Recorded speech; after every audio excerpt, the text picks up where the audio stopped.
નમસ્કાર, નિર્ભય સત્ય સાથે હું પ્રમેય. 2007-8 ની વાત છે. બેકગ્રાઉન્ડ સ્કોર સાથે જઈએ. એક અધિકારી કહે છે ઓફ ધ રેકોર્ડ કે દાહોદના પંચમહાલના ફતેપુરામાં એક સાથે 22 લક્ઝરી ગાડીનો ઓર્ડર થાય છે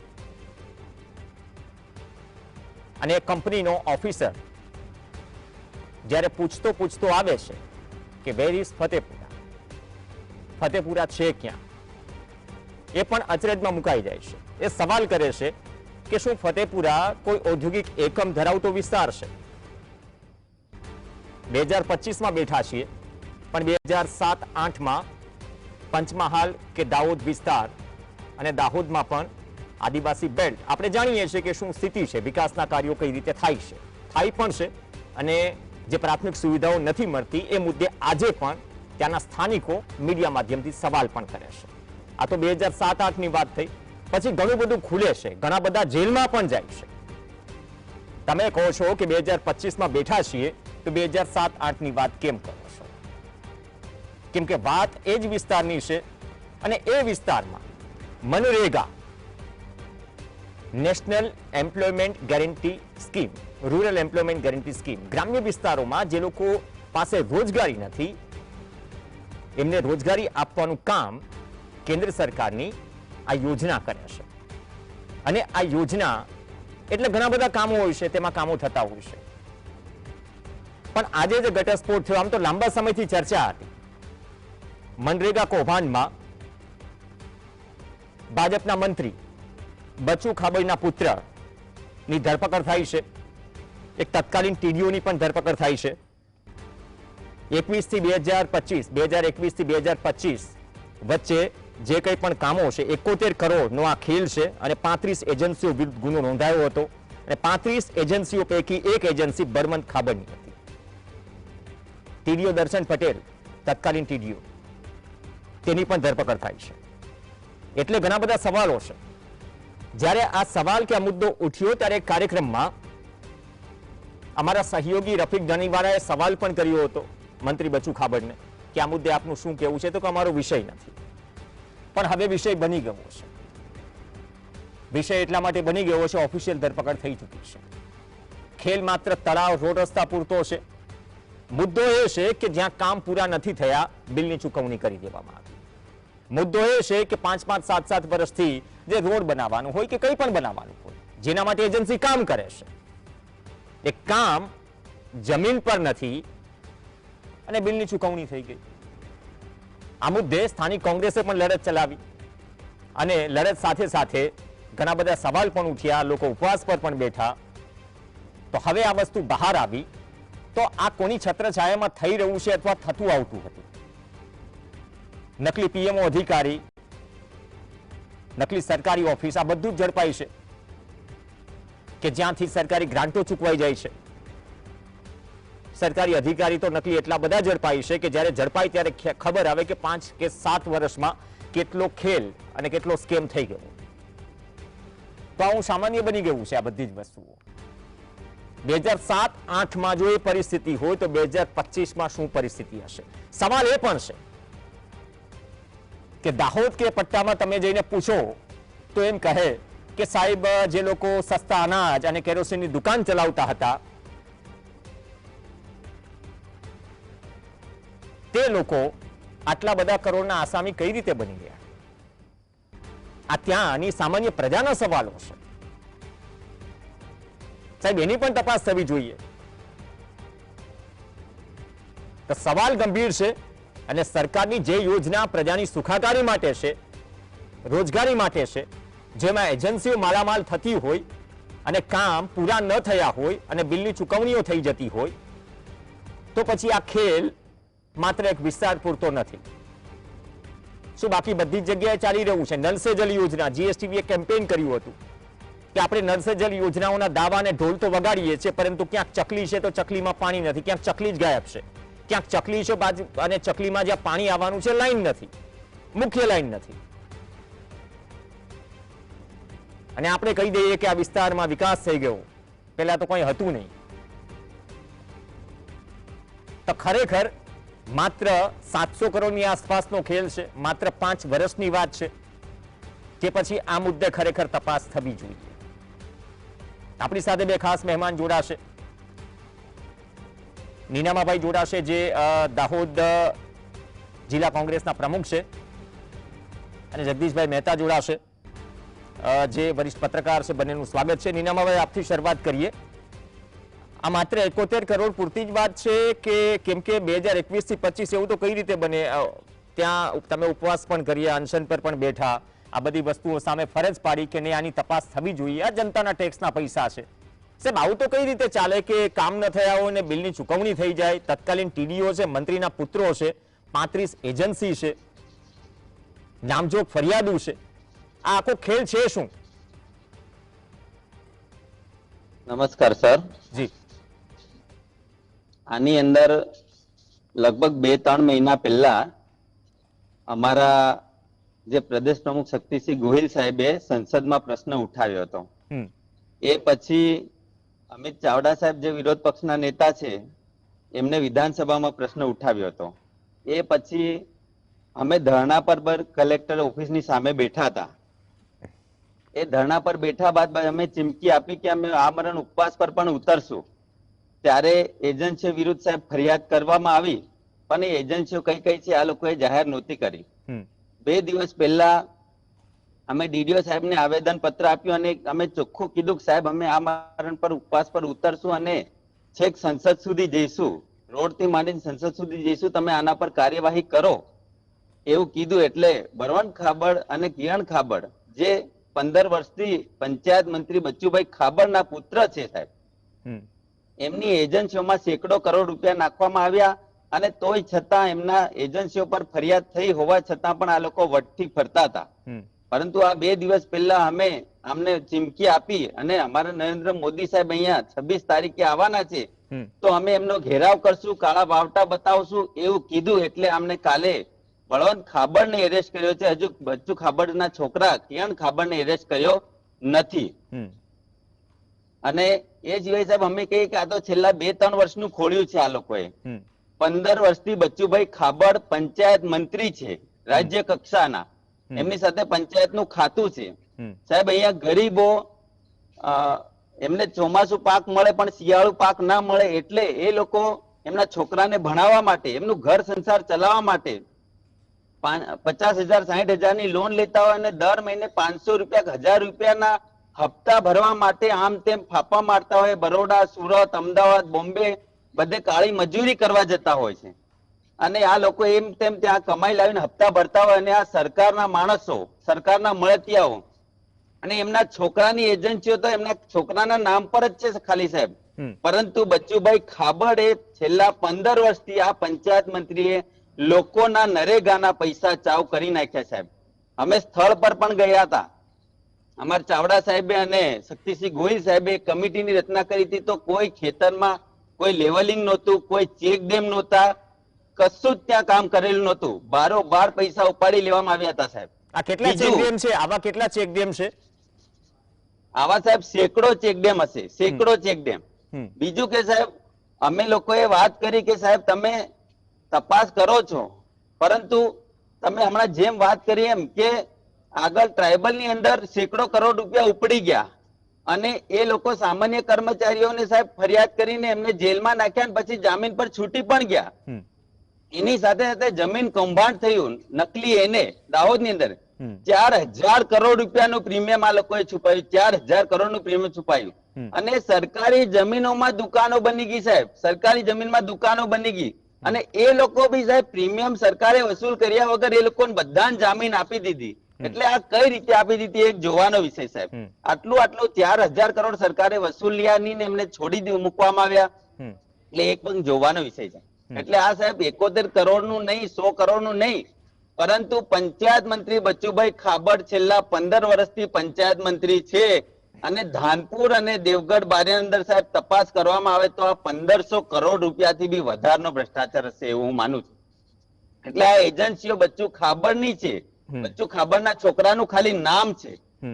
એટલે બચ્ચુ ખાબડ સાહેબે ભ્રષ્ટાચાર કર્યો છે, બચ્ચુ ખાબડ સાહેબે સામાન્ય જનતાના પૈસા લૂંટ્યા છે એવું અમે કહેવા માંગીએ છીએ. તમે ગંભીર આક્ષેપ કરી રહ્યા છો જ્યાં સરકારના ગંભીર મંત્રી પર. આક્ષેપ કરી રહ્યા છે, અમે ચોખ્ખું કરી રહ્યા છે, ત્યાંના સ્થાનિક લોકોને પણ અમે મળ્યા છે. આપ પણ ત્યાં મળી શકશો એટલે લોકો તમને કહેશે કે અમારા ખેતરો એમના એમ પડ્યા છે. હમ, ત્યાં કોઈ ચેક ડેમ નથી, ત્યાં કોઈ ખેતર લેવલિંગ નથી ત્યાં. હમ. જી સર. જગદીશભાઈ, આ મનરેગા કૌભાંડ એટલે કે national rural employment guarantee scheme, અને મનરેગામાં કામો થતા હોય ત્યાં સ્થાનિકોને એ કામો કરે તો વિકાસના કામો તો થાય, સાથે રોજગારી પણ મળે. તળાવ અને ડેમથી માંડીને આપણે ઘણું બધું ઊંડું કરીએ, આજકાલ 75 થી માંડીને ઘણું બધું ચાલે છે.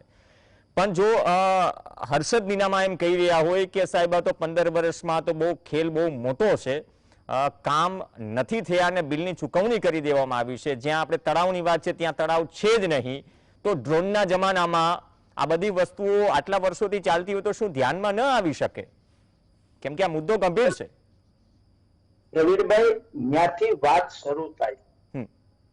અત્યારે તમે ને હું જે બચ્ચુ ખાબડના પુત્ર પકડાણા એટલી વાત કરીએ છીએ, પરંતુ આ જુઓ, આ પોતે કૌભાંડ 2021 થી 25 સુધી ચાલ્યું, એટલે કે અત્યાર સુધીના બધા બિલ વગેરે પાસ પણ બધા થઈ ગયા. આ તો પકડાયા ત્યારથી વાત છે, બાકી તો બિલ વગેરે બધા પાસ છે. 5 વર્ષ સુધી, અને જેમ હર્ષદભાઈ નીનામા અત્યારે કહે છે કે આ તો હજારો કરોડનું કૌભાંડ છે મનરેગાનું, આ પ્રકારનું સમજી લો. પણ હું એમ કહું, કેવળ ને કેવળ બચ્ચુ ખાબડના પુત્ર, જે કિરણ ખાબડ હોય કે બળવંત ખાબડ હોય, એ તો ઠીક જ છે, એ તો અપરાધી છે ને છે જ, માનજો અત્યારના તથાકથિત કૌભાંડમાં. પણ આખી જે લિંક છે ને, એ સૌથી મોટી હોરર ઘટના તો ઈ છે કે તમે ખોટું કરો તો એ ક્લાસ એટલે કે પટાવાળાથી માંડી, ક્લાસથી માંડી, ટીડીઓ થી માંડી, ડીડીઓ થી માંડી છે ગાંધીનગર સુધી આખી લિંક છે, જેમાં કોઈ તમારે કઈ તપાસ કરતું નથી અને બિલ બધા પાસ થઈ જાય છે. એ કેવી કરુણા છે? એનો અર્થ એમ છે કે બચ્ચુભાઈના દીકરા બળવંતભાઈ હોય કે કિરણભાઈ હોય, આ બે છીંડે ચડેલા ચોર તો છે, પણ બાકીના ચોરે આખી લિંક છે, તમે સમજી લ્યો. રાહત ઇન્દોરીની જે પંક્તિ છે કે झूठों ने झूठों से कहा कि सच बोलो, झूठों ने झूठों से कहा कि सच बोलो, सरकारी ऐलान हुआ है कि सच बोलो, अंदर तो पूरी झूठों की मंडी भरी है, बाहर लिखा है 100 रुपए की सच बोलो. આખી જે લિંક છે એ બહુ ખતરનાક છે પ્રવીણભાઈ.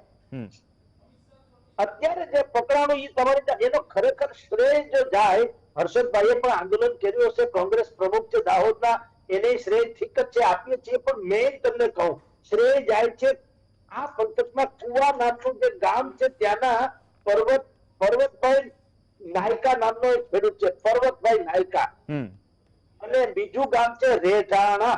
એ રેઢાણા ગામના રમણભાઈ છે. હવે રમણભાઈએ તો રમણ ભમણ થઈ જવું પડ્યું, કારણ કે પછી ધાક ધમકી શરૂ થઈ, બિચારા ગામ છોડીને ભોયું જવું પડ્યું. અત્યારે એ વડોદરામાં સ્થાયી થયા છે રમણભાઈ. ગામ છોડી દેવું પડ્યું આ પાપી લોકોના કારણે, કારણ કે એક પછી એક કૌભાંડ જે રીતે ખૂટતા ગયા, એ બધાના ગામમાં તમે જો રોડ બનાવવાના બિલ પાસ થઈ ગયા લાખો રૂપિયાના, પણ એક પણ કાંકરો નખાણો નથી. એમનો ગાડાવેલ જેવો રોડ છે, આજની તારીખે છે, એમનો ભૂખરા પાણા વાળો સફેદ રોડ, વિધવાના સાગલા જેવો. તો સવાલ એ છે કે આ બધું ચલાવ્યું છે. હવે સરકાર શું કરે બુદ્ધિપૂર્વક, જે આ યોજનાના બિલકુલ ફરિયાદી છે, હવે એ ફરિયાદી છે એની ખાલી બદલી કરી નાખી. એક ડીઆરડી નિયામક છે BM પટેલ, એને ગોધરાથી ગાંધીનગર મૂકી દે. ગાંધીનગર એટલે હું હમુનમું કરવામાં ઠીક રહે, કારણ કે મેં તમને આગળ કીધું પ્રવીણભાઈ કે છેડો તો રેલો તો આખો ગાંધીનગરમાં જ નીકળવાનો. એટલે જે મેઇન ફરિયાદી છે BM પટેલ, એને ગાંધીનગર ખાતે બદલી કરાવી લીધી. એટલે હું કે ત્યાં હમુનમું કરવા થાય, અને બીજા જે TDO છે RN રાઠવા, એની પણ બદલી કરી નાખવામાં આવી. શું કામ? તમે ફરિયાદ શું કામ કરી? બોલો. હવે ખરેખર તો અત્યારે મુખ્યમંત્રી જે છે આપણા કહેવાતા મૃદુ અને કહેવાતા મક્કમ, એ શું ચલાવે છે? ઓપરેશન ગંગાજળ નામનું એક ઓપરેશન ચલાવે છે. એવું એનો દાવો છે કે જે અધિકારીઓ પોતાના ફરજ પ્રત્યે નિષ્ઠા ન દાખવી એને ફરજિયાત ઘર ભેળા કરે છે. રાઈટ? હવે આ અધિકારીનો તો જવા દો, તમારા પ્રધાનમંડળમાં બચ્ચુભાઈ ખાબડ જે અત્યારે કૃષિ અને પંચાયત મંત્રી છે, એના જ છોકરાની આ વાત છે. રાજ ટ્રેડર્સ અને રાજ કન્સ્ટ્રક્શન, આ બેયની વાત બહાર આવી કે એને 71 કરોડ રૂપિયા કટાવ્યા. તો બચ્ચુભાઈ, જેમ પ્રવીણભાઈ તમે ઇન્ટ્રોમાં બોલ્યા કે બચ્ચુભાઈને જ્યારે તમારા પત્રકારે પૂછ્યું તો એને કીધું કે આ મારો વિષય નથી. કેમ ભાઈ? સાહેબ, આ જ્યારે ફરિયાદ નોંધાણી હતી, જ્યારે ઉઠ્યા હતા, ત્યારે મેં સવાલ કરાયો હતો એક કાર્યક્રમમાં. ત્યારે એમને હસીને જતા રહ્યા, એમને જવાબ ન આપ્યો. એમના પરિવાર સાથે સંકળાયેલો સવાલ હતો. તો આપણું તો કામ છે કે સવાલ કરી દઈએ, જવાબ મળે કે ન મળે બીજા નંબરની વાત છે. બિલકુલ તમારી વાત સાચી, પણ ટૂંકમાં પત્રકાર પછી પ્રશ્ન પૂછ્યો, ખરેખર જો નૈતિકતા નામની કોઈ ચીજ હોય તો બચ્ચુભાઈ ખાબડે પોતે પ્રેસ કોન્ફરન્સ બોલાવવી જોઈએ અને એના જે આ બંને દીકરા જે છે, જેના નામની કન્સ્ટ્રક્શન કંપની છે, એને આ કબલો કર્યો હોવાનું કહેવાય છે, એના વિશે સ્પષ્ટતા કરવી જોઈએ.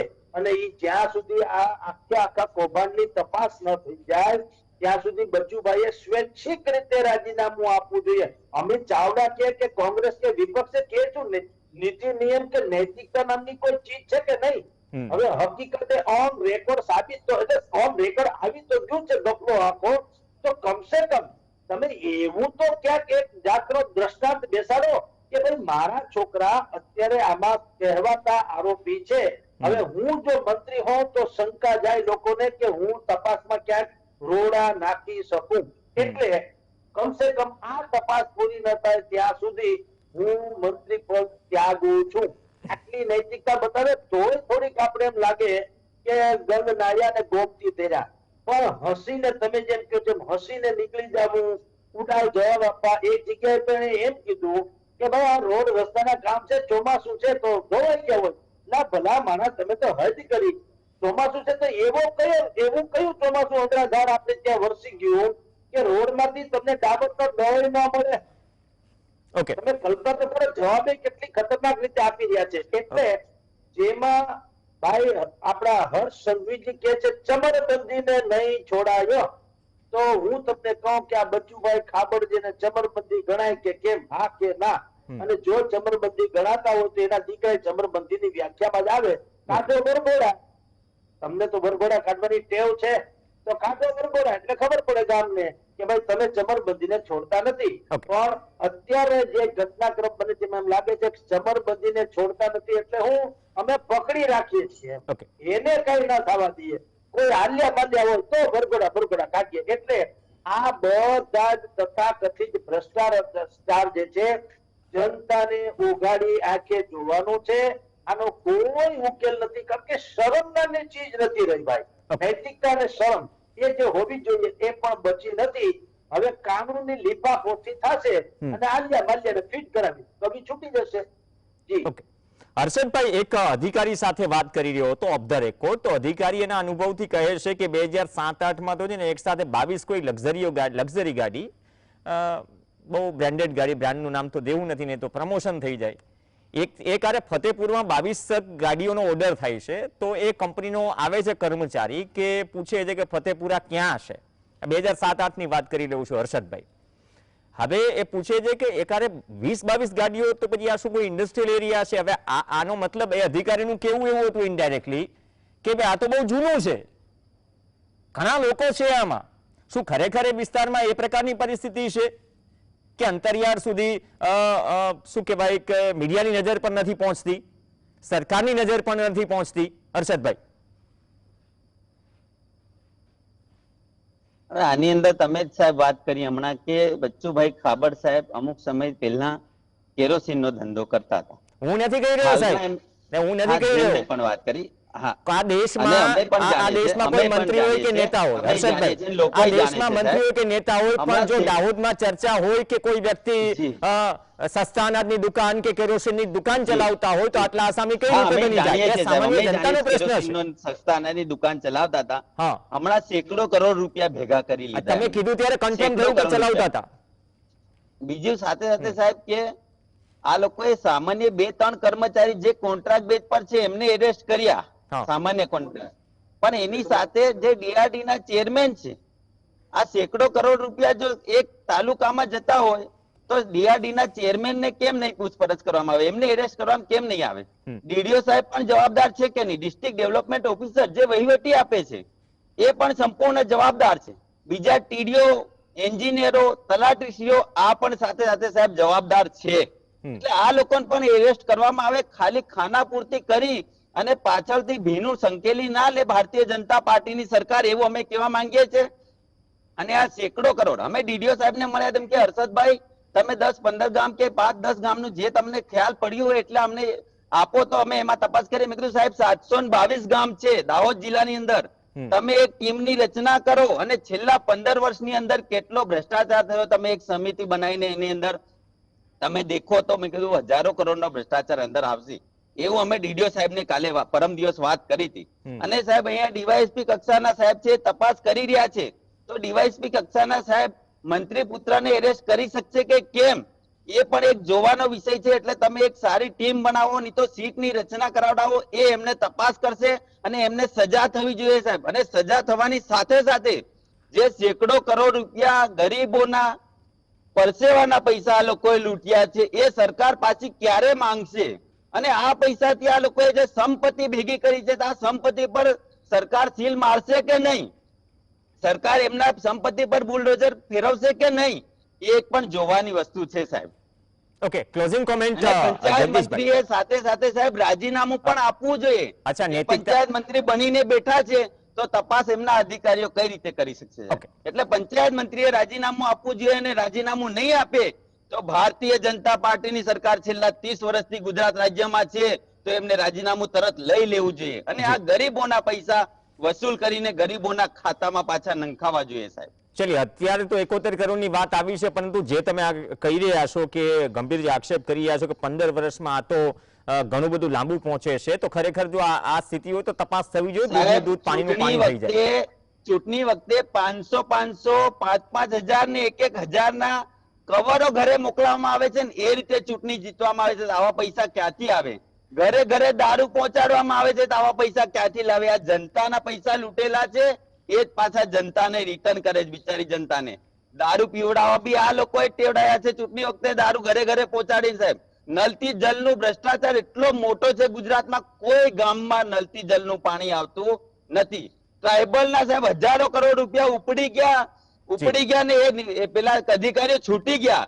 4000 કરોડનું પ્રીમિયમ ખાઈ ગયા સરકારનું, પણ સરકારે એ પ્રીમિયમ વસૂલ્યા વગર એ લોકો જામીન પણ આપી દીધી છે. સરકાર પર અમે વધારે આશા પણ નથી રાખતા, પરંતુ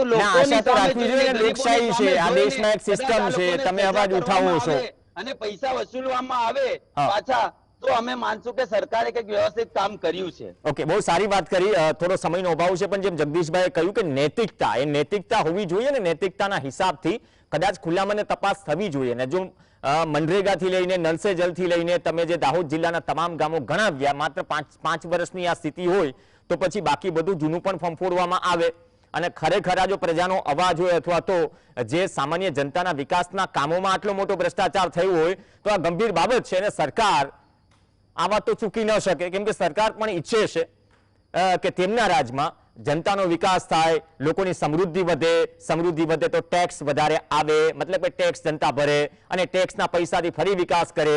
પણ હા, એ વિકાસના પૈસાથી ગપચી જે મરાય છે એ ગપચી આટલી મોટી છે. જો આવા સવાલ ઉઠે તો ચોક્કસથી તપાસ થવી જોઈએ, ગંભીરતાથી તપાસ થવી જોઈએ. અને મંત્રીના પરિવાર સાથે મુદ્દો જોડાયેલો છે તો નૈતિકતાની વાત જે કરી બંને મહેમાનોએ, નૈતિકતાના ધોરણે સ્ટેટમેન્ટ પણ આપવું જોઈએ. ધન્યવાદ જગદીશભાઈ મહેતા અને સાથે જ હર્ષદભાઈ નીનામા ચર્ચામાં જોડાયા. આ સાથે ચર્ચામાં હાલ બસ આટલું જ. નમસ્કાર.